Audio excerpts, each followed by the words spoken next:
Mississippi. Southeast. It's been pretty good, and I was making good money, yeah. Why did you leave more? I thought there was, Grass was greener. I thought that I wanted to try my hand at the paralegal. So I did, and I ended up teaching paralegals, and I'm in a law clinic, working on the dog side. Actually, I love it. Okay. Well, I've heard School ended up shutting down officially. That's what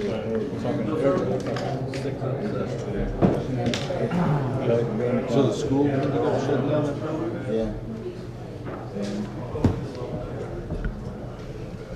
It was quiet.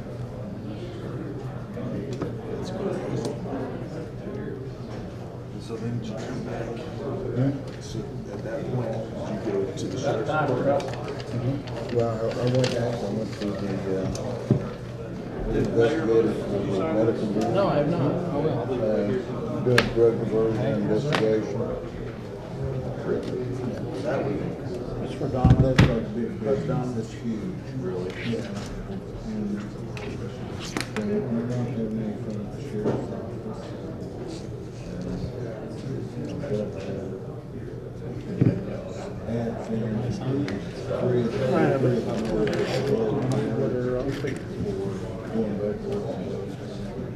Having lunch with her. you did? Last week, her last day. Staying with HUD?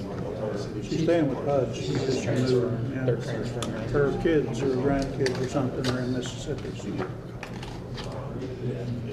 I hear that a lot. Older couples transfer into us or take on from my states. Why are you here? My grandkids. My grandkids. Oh, yeah. I hear Yeah. that. Agree with him. And then,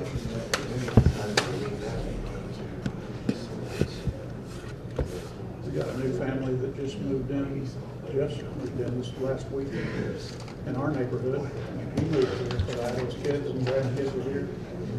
He was the Dean of Education for the University of Arkansas, Fort Smith. Really? And moved back to be with his kids. I realized that. Yeah. And he retired. But I mean, Yeah, and that's it. And you don't be honest. My child. yeah.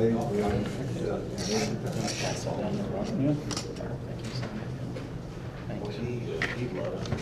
Really good. Would you call the roll, please? Robert Kraus, Present. Jason Blair, Here. Scott Singer, Here. Gary Kavner, Here. David Roberts, Mark Ham, Here. Lynn Lewis. Here. Would you please stand and join me for the Pledge of Allegiance? I pledge allegiance to the flag of the United States of America and to the republic for which it stands, one nation, under God, indivisible, with liberty and justice for all. Thank you. Item 2 is a consent docket. Item A is receive and approve the minutes of the regular city council meeting held June 2nd, 2014. Item B, receive and approve the minutes of the special joint budget study session held May 12th, 2014. Item C, receive and approve the minutes of the special joint budget study session held April 28, 2014. Item D, receive the minutes of the regular Parks Board meeting held May 6, 2014. Item E, approve a contract between the City of Moore and the Moore Public School District in the amount of $300,935.88 to provide 7 uniformed school resource officers for FY 2014-2015. Item F is approve a memorandum agreement for FY 2015 with the Oklahoma Water Resources Board and the U.S. Geological Survey for stream gauging. Item G is approve a lot split located in the northeast quarter of Section 26, Township 10 North, Range 3 West, being west of Eastern Avenue and south of Southeast 19th Street. Application by Mitchell Davidson. Item H, approve and ratify claims and expenditures for FY 2013-2014 in the amount of $2,282,543.94. Thank you, David. No, that's better. No, it's not. Better? You'll turn it down back there. Okay. Now can you hear me? Okay, do we have a motion? Move to approve. All Second. right. That's what we need. Thank you both. Okay, we have did everybody get their claims questions answered, or are there any questions on the minutes? If not, Mayor, would I'm you- sure everyone knows, just to point out, the contract between us and the public school district, that's for the school officers, and that money, that's what they will pay us, it's not a contract where We pay them. we pay them, so. Okay, thanks. If I understand right, that pays for half of, I guess, their salaries. I think it's more like 2/3 to 3/4. It's 75. during the school year and whatever time frame that is, and then they go back out on the street, and then we pick up the salaries after that. Anybody else? If not, would you call for the vote? Robert Kraus, Yes. Jason Blair, Yes. Scott Singer, Yes. Terry Kavner. Yes. David Roberts. Yes. Mark Ham, Yes. Glenn Lewis. Yes. Item carries. Item number 3 is presentation regarding water resources by John Harrington, Director of Water Resources with the Association of Central Oklahoma Governments, ACOG. John, welcome. Thank you, Mr. Chairman. Okay, I hope you guys can squint and look at my presentation a little bit. I'm only going to spend 10 or 15 minutes at the most on this. But I want to talk a little bit about drought tonight. I've been asked to give some thoughts on this. And, okay, is there a way of getting the me out of the picture? Yeah. That's, okay, and resume slideshow. Well, anyway, this graph, if you can see it, is from National Oceanic and Atmospheric Agency's $1 billion weather and climate disaster, the top 10 events that have climate disasters in the United States. Hurricane Katrina, of course, is number 1, $148 billion in damages, 1,833 deaths. What's number 2? It's not a hurricane, it's a drought. Okay, 1988 drought. I think some people might remember that. $78 billion, 7,500 deaths. Okay, Sandy comes in, number 3. The drought of 1980 comes in, number 4. Okay, 10,000 deaths associated with that drought. Believe it or not, our heat wave for 2012 comes in at number 7. Drought is deadly. Drought doesn't get as much news media because it is a slow disaster. It's not a quick one. You don't see a lot of debris flying through the air. You see just day after day slow creeping drought. Streams dry up, crops falter. Drought is slow and steady. Usually you don't know you're in a drought until you're 2 or 3 years into the drought. Okay, so this is one of my favorite graphs here. This is a graph of all the rainfall data on an annualized basis going back to the 1892. Those are all the little black dots are. Then we smooth them out with a 5-year median, and it comes out that you can see where the droughts are, which are brown areas, and then where the non-drought areas are, times, which are the green areas. You'll notice that in the 1980s and 1990s, we have blessed with a lot of rain. You go back, you can see the 1930s were about 10 years of very poor rain. 1950s, again, 8 years. 1960s came along. We had basically droughts that came along about once every 10 years, and they lasted for 8 to 10 years, basically the point I'm trying to make. And you can see that there, giving you your little red arrows to show the length of these droughts, 8 to 10 years. And then we have our big wet spot in the middle between 1980 and 2000. People ask me, when are we going to get back to the nice normal rains? Okay, like we remember back in the 80s and 90s.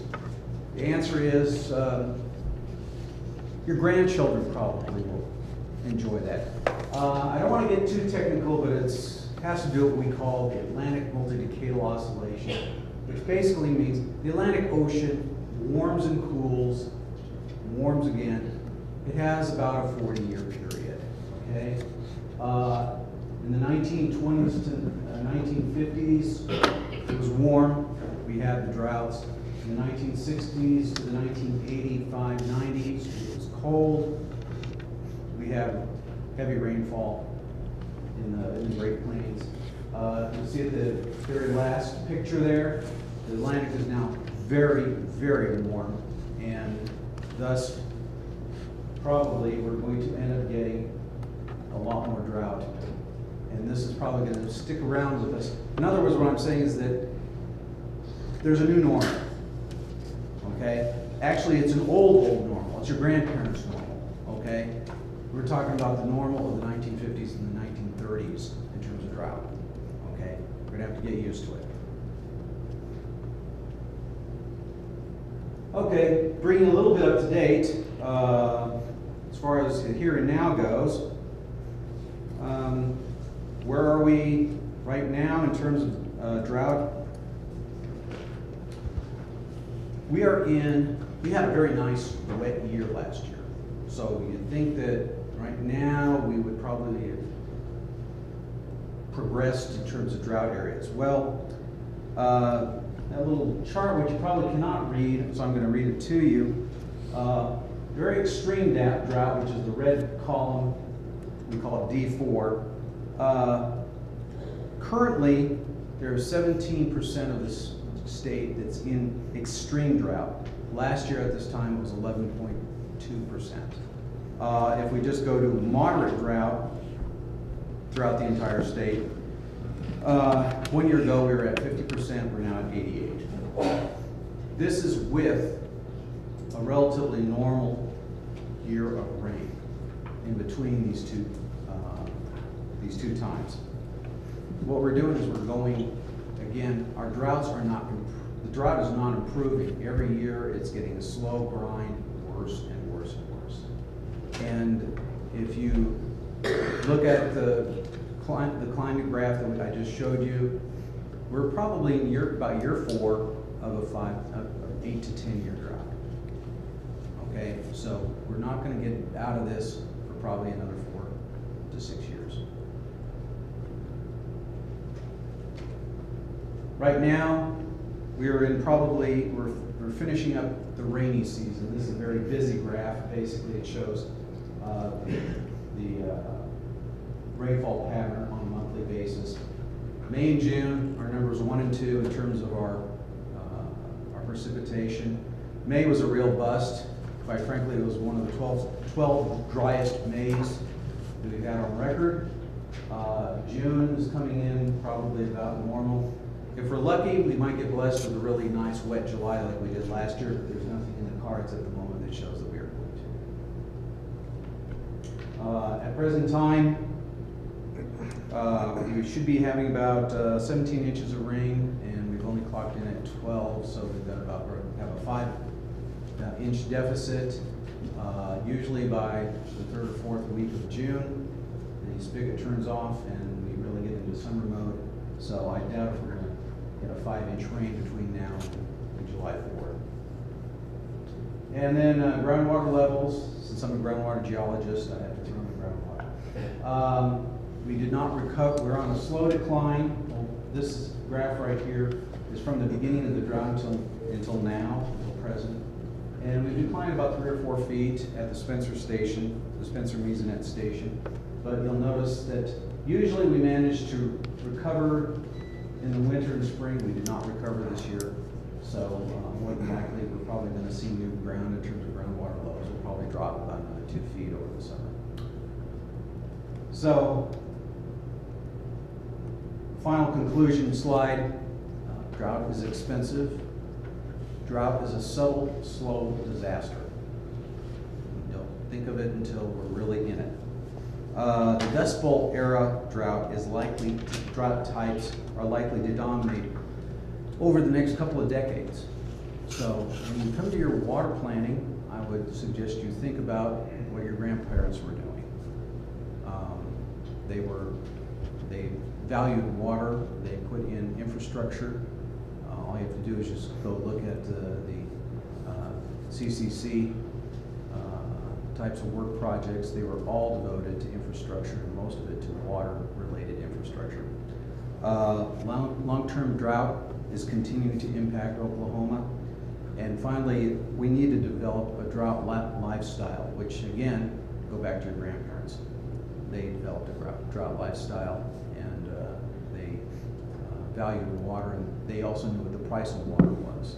So anyway, and any questions or thoughts? I hate to be the bearer of bad news. I feel like.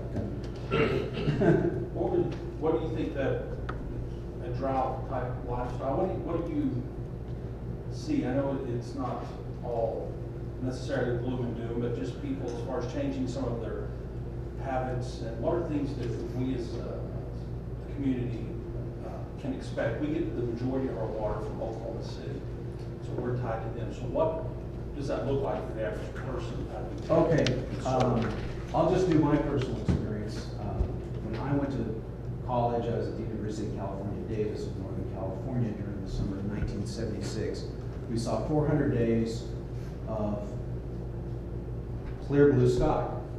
It's 400 days straight. It got real warm. Okay.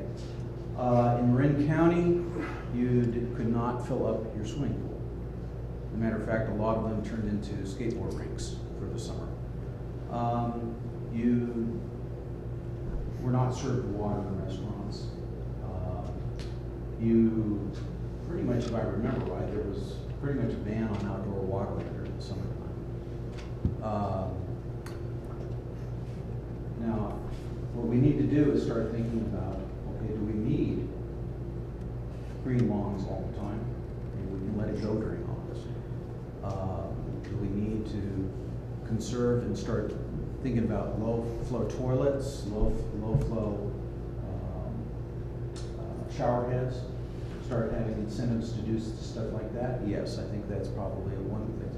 One of the places that we find that we use water the most in a residential area, in a house, is the shower.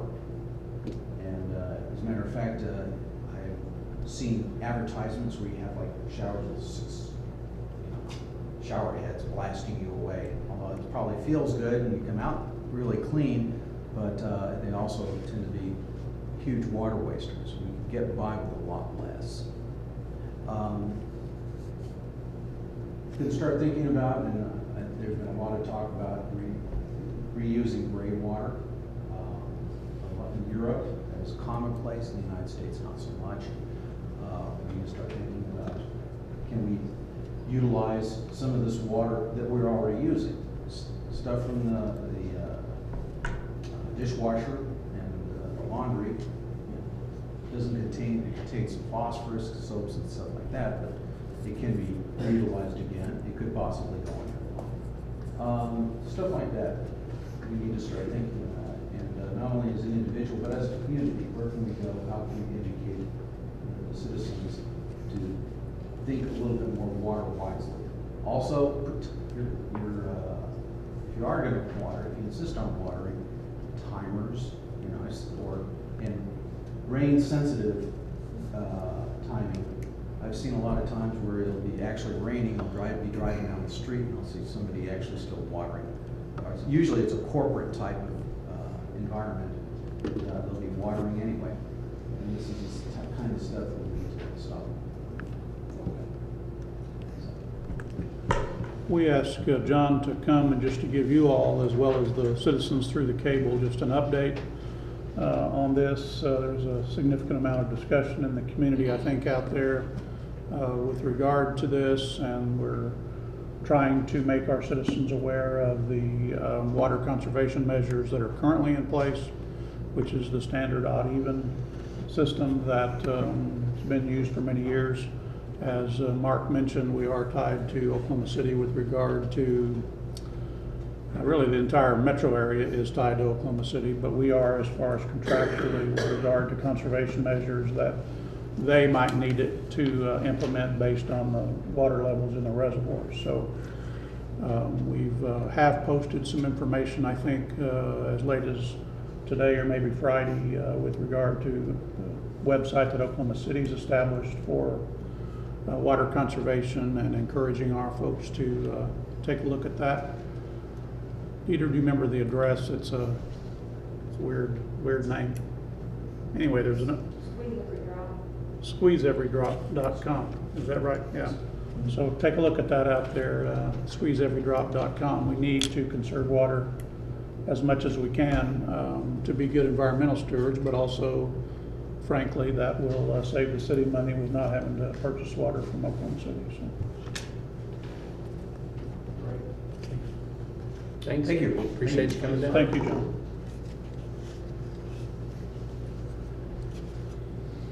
All right. Item number 4 is consider approval of an agreement with the Center for Employment Opportunities to provide one supervised work crew in the Public Works and Parks Department. Mayor, you all may recall that shortly after the tornado, we were able to get some services from the Center for Employment Opportunities. These are work crews that have been doing a lot of cleanup and a lot of work in our drainage ditches and just around in the Public Works departments. They were able to secure the funding for that, for 2 crews actually, through grants that were given to them after the storm. That, in terms of free work, is ending as of the end of the fiscal year, June 30th. We would like to keep at least one of these crews in town to assist with us. So this contract would do that. Would have one crew of between 5 to 7 people and a supervisor that would be in town to work. Really on behalf of Richard, and as he directs them as far as helping our crews in the world. Pat Vicklin, the director of the Oklahoma City program, was not able to be here, so if you have any particular questions that we can't answer, we can table this, but otherwise we'd like to proceed with this. The cost is $125,000 a year for this program. We budgeted monies and always budget monies in the budget for temporary help. And we've used temps over the years quite a little bit, but that's not the most effective way to do things, but we have to have additional help to weed eating and those kinds of things pretty much year round. Richard, do you want to come up in case there's any other questions? Anything? Do we have any problems with it? We've been real happy with the work they provide. It's a lot better service than our temp services are. They have supervision with them. They're delivered to the job, the supervisor stays with them, and then the supervisor takes them home at the end of the day. And so they're very well supervised, and they do have a pretty good incentive to do good work for us. And we have been real happy with them since the tornado. The mayor asked if we had any problems, Richard. None at all. We haven't had any problems. There was a couple of issues that they just had to not bring back a couple of employees. That was just something between them and nothing to do with us. Okay. Make a motion that we approve this agreement. All right. Thank Second. you. Thank you both. We have a motion and a second. Any other discussion on this? Would you call for the vote? Jason Blair, Yes. Scott Singer, Yes. Terry Kavner, Yes. David Roberts, Yes. Mark Ham, Yes. Robert Kraus. Yes. Glenn Lewis. Yes, item carries. Thank you. Item number 5 is consider 2 appointments to the Park Board. This is for Park and Recreation. Thank you, Mayor. Mayor and Council, there are 2 filled positions on the Parks Board of reappointment. One is filled by Janie Milam, and the other one by Kelly Maddox. Ms. Milam completed the term of a Parks Board member who had to resign because of health reasons, and Ms. Maddox was appointed by the council as a board member in the fall of 2011. As has been the practice of late of council, we also accepted applications from the community. We had 2 applicants. They are here, Ken Jordan and Mark Lindsay. Both Ms. Milam and Ms. Maddox have been excellent Parks Board members. They have great attendance. They've done everything that we've ever asked of them. They're involved and energized and have done a wonderful job. Not only do they attend the Parks Board meetings, but they also do the extra things as far as special events, serve on playground selection committees that we might have. So they've just been excellent members and very well respected throughout the community. So based upon that, staff's recommendation is that Janie Milam and Kelly Maddox be reappointed to the Parks. With that, I'll be happy to take any questions. With the others that are down at the maybe hear from them, actually hear from all the applicants as to why they want to start with Park Board, if they don't mind speaking in front of us for just a moment or two.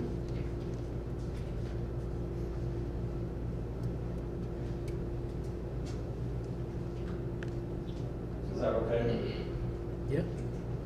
Come on. I don't know who applied. I was trying to find it. Yeah, come on up and tell us your name and just why you'd like to serve on Park Board. My name is Kim Jordan, and I'm a local real estate agent. And Could you, I've lived ma'am, in could you Warren- face the Sorry, I've lived microphone? in Thank you. Warren many years, and just always excited about what's going on, and like to be part of the new things that are up and coming, and observing things that go on, and just like to be part of that. And I come from a development background previously, so I like the development side of things and being part of that. Okay, thank you.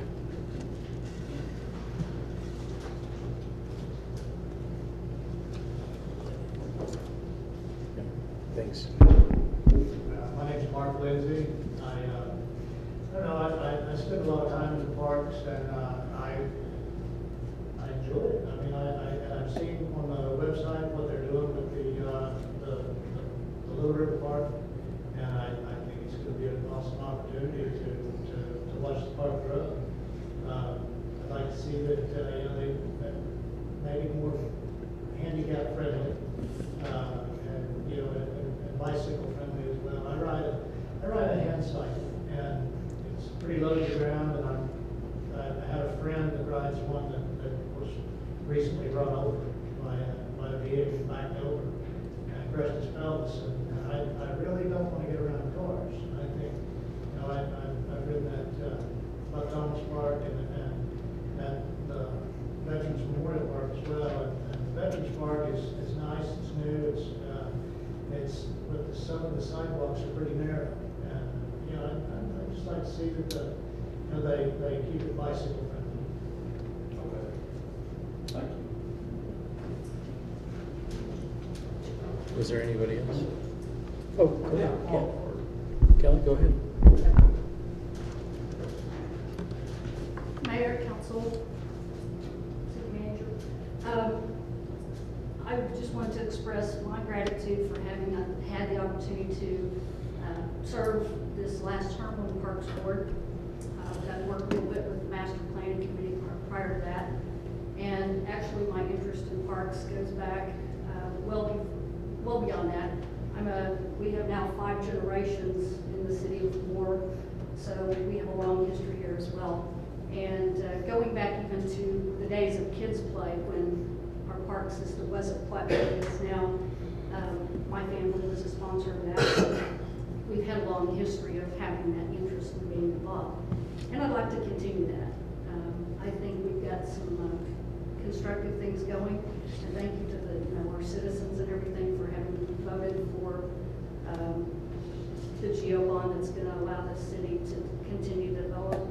I feel like I've been a contributing member, and I'd like to go ahead and continue in that endeavor. Okay, thank you.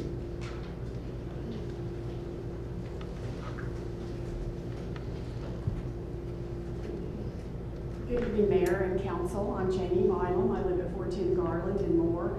And as many of you know, I've been involved in the community for a number of years. My husband and I have always been active and involved, whether it was with our children while they were in school, or with our work, or even with our church and local activities. I guess my parks experience started back when we were beginning to build the kids' play. Had an opportunity to work as a committee member on that and served that whole week working and building that particular park. And a couple of years later, I was very involved in the playground build at Buck Thomas Park.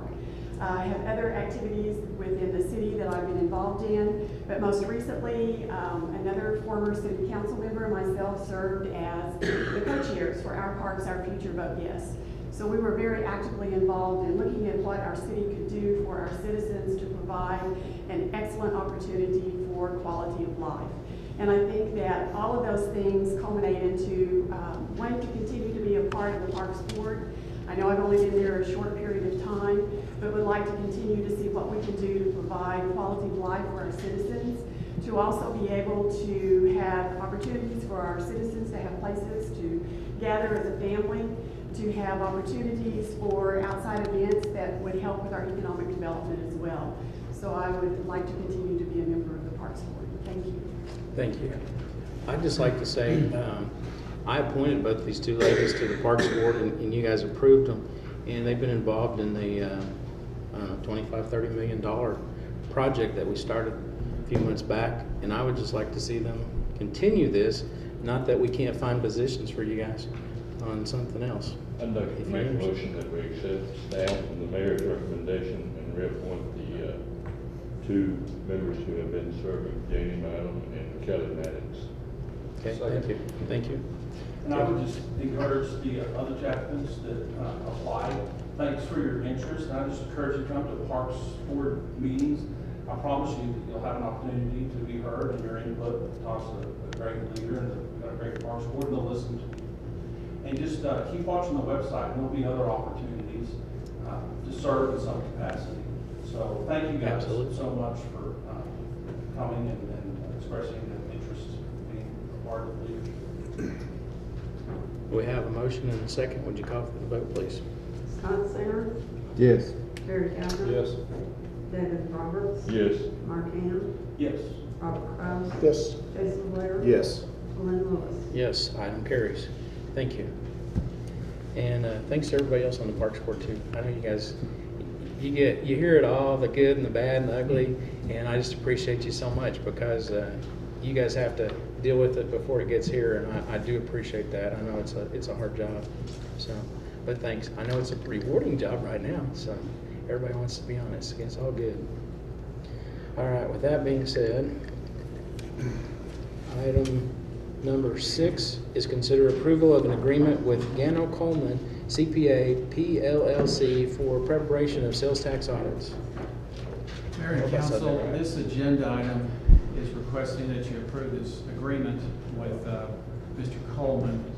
He is one of a couple auditors that the Oklahoma Tax Commission has authorized to conduct sales tax audits. The way we're involved is we're notified by the Tax Commission of a potential audit that could impact our sales tax revenues. And they ask if we want to participate. If we want to participate, of course, there's some cost, and it's performed by these auditors. Mr. Coleman is one of them. There's been a couple of opportunities since this program started, and we've opted in on one of them, I believe. We've not paid anything, but the Tax Commission informs us that there's a strong possibility that there's significant revenues owed to the city of Moore, and that's what these audits determine. So we're asking for your approval